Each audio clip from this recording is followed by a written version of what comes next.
If I asked you what the middle class lifestyle was, how would you answer? And if you're in this boat, is it sustainable? In today's video, I'm going to bring you the top 10 facts that show us how Americans are being battered by our economy. High gas, food, and housing prices. They've all taken a toll on most of us, which is exactly why a lot of us are calling for more financial assistance. Also, give me a quick gas check. What are gas prices looking like in you guys' area today? I was actually surprised. The lowest gas that I've seen yesterday was $3.77 a gallon. I would love to know what gas prices look like in your area. The middle class in America has been on the rocks for some time now, and with this list that we came up with, it's very easy to see why. But here are 10 facts that prove that the average middle class American is being destroyed by none other than our own economy. Starting with number 1, US wages cannot keep up with inflation. Now, we talked about this before, and it's one of the most telling signs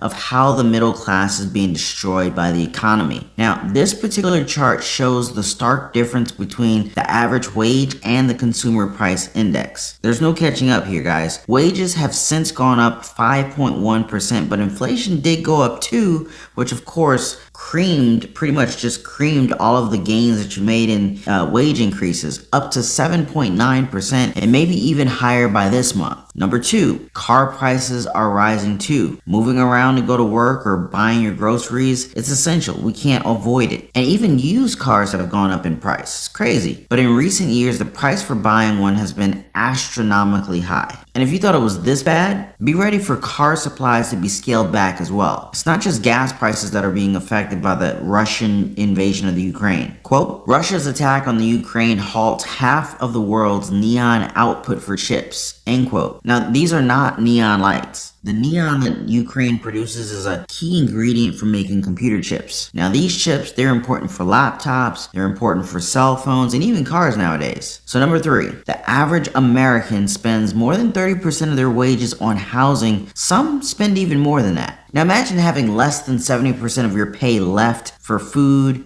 gas, car payments, credit cards, credit card debt, student loan payments if you have those, and so on and so forth. And we all know that those expenses are going up as well. Alright, so number 4, most Americans are now facing heavy burdens just to remain indoors, and things are not getting any easier. The middle class can no longer afford housing in 20 cities in our country. Quote, according to a recent report from the Joint Center of Housing Studies of Harvard University, 21.2% of homeowners and 46.3% of renters in the United States are either moderately or severely burdened by housing costs. End quote. Now, the average American spends about 20% of their monthly wages toward food. 20%. That's a lot. And that's the minimum average too. It goes way higher, and the reports have shown it's only going to get higher. Now, we've been talking about food shortages, empty shelves, and so forth. Hey, a lot of people may actually not be seeing empty shelves in the grocery store, but you may face personal food shortages if you can't afford to keep up with the rising costs of food in the grocery stores. It's getting scary out here, you guys. But number 6, the US student loan debt freeze is going to end by May 1st of this year. Now, although some signs have pointed that the freeze may be extended, it really doesn't mean that the loan will be canceled.